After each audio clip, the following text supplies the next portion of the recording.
Salam dan bahagia, Ibu Bapak Guru hebat dan praktisi pendidikan, dimanapun Anda berada.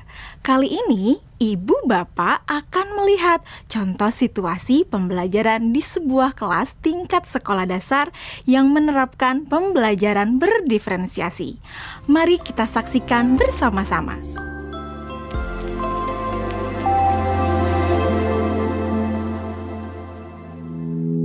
Organ tubuh manusia. Minggu ini, Pak Kasim ingin mengajar sebuah materi tentang cara kerja salah satu sistem organ tubuh manusia, yaitu sistem pencernaan. Adapun tujuan pembelajarannya adalah melalui diskusi kelompok dan penugasan mandiri. 1. Murid dapat menjelaskan fungsi organ pencernaan pada manusia. Kedua, murid dapat membuat model dan menunjukkan cara kerja sistem pencernaan manusia. Sebelum pembelajaran dilakukan, biasanya saya akan melihat tujuan pembelajaran atau target apa yang akan saya capai pada hari itu. Setelah itu, saya melihat data atau informasi terkait murid-murid saya untuk menentukan strategi pembelajaran yang tepat dan penilaian yang sesuai. Saat merencanakan pembelajaran, Pak Kasim mempersiapkan beberapa sumber belajar yang menurutnya akan membantu murid-muridnya belajar sesuai dengan kebutuhannya. Sumber daya belajar yang disiapkan diantaranya adalah sebuah poster, berbagai bacaan yang memuat pembahasan tentang bagaimana organ pencernaan bekerja dari beberapa sumber. Ada yang berupa beberapa buku bacaan dengan tingkat kesulitan berbeda-beda, artikel sederhana, mengunduh sebuah video singkat yang sesuai dengan apa yang ia ingin anak-anak pahami, membuat kartu-kartu pertanyaan untuk membantu murid mengkonstruksi sendiri pemahaman mereka tentang cara kerja sistem organ pencernaan dengan menjawab pertanyaan. Sumber belajar yang beragam ini tentunya tetap sesuai dengan tujuan pembelajaran yang ingin dicapai atau dengan kata lain mengimplementasikan diferensiasi konten.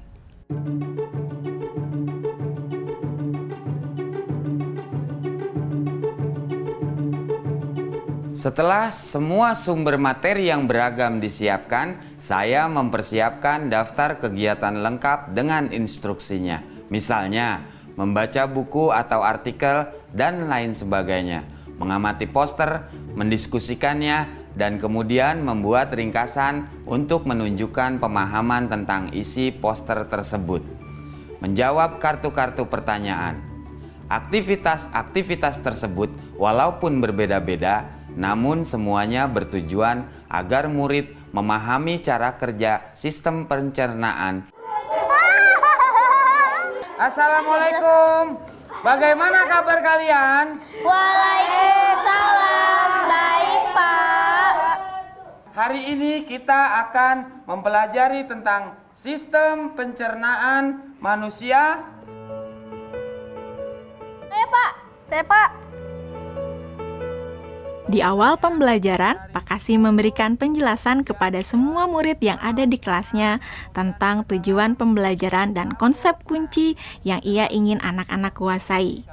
Lewat proses tanya-jawab dan contoh-contoh, Pak Kasim memastikan bahwa murid-muridnya memahami apa yang dimaksud dengan sistem. Pak Kasim meminta murid-murid bekerja dalam kelompok.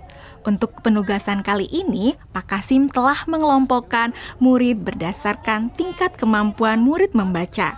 Hal ini karena tugas pertama yang harus dilakukan oleh setiap kelompok adalah membaca materi bacaan terlebih dulu. Teks yang dibaca tiap kelompok sesuai dengan kemampuan membaca mereka.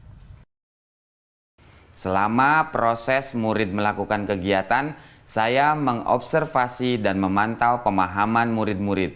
Saya mendatangi tiap kelompok, mengajukan pertanyaan, dan memberi pertanyaan lanjutan kepada murid-murid yang memerlukan bantuan atau perlu diberikan tantangan lebih.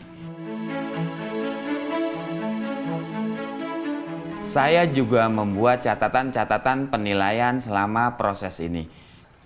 Setiap jawaban murid, pertanyaan murid, saya perhatikan dan menggunakan informasi ini untuk menyesuaikan tingkat bantuan yang akan saya berikan pada murid atau berdiferensiasi proses. Sistem pencernaan adalah serangkaian jaringan organ yang bekerja untuk mencerna makanan.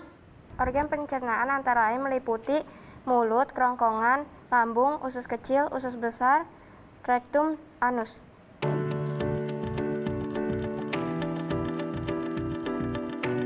Sekarang silakan membuat model yang menunjukkan sistem kerja pencernaan manusia secara mandiri. Selama proses murid-murid membuat model sistem pencernaan, Pak Kasim berkeliling melihat pekerjaan murid untuk mengetahui sejauh mana pemahaman murid.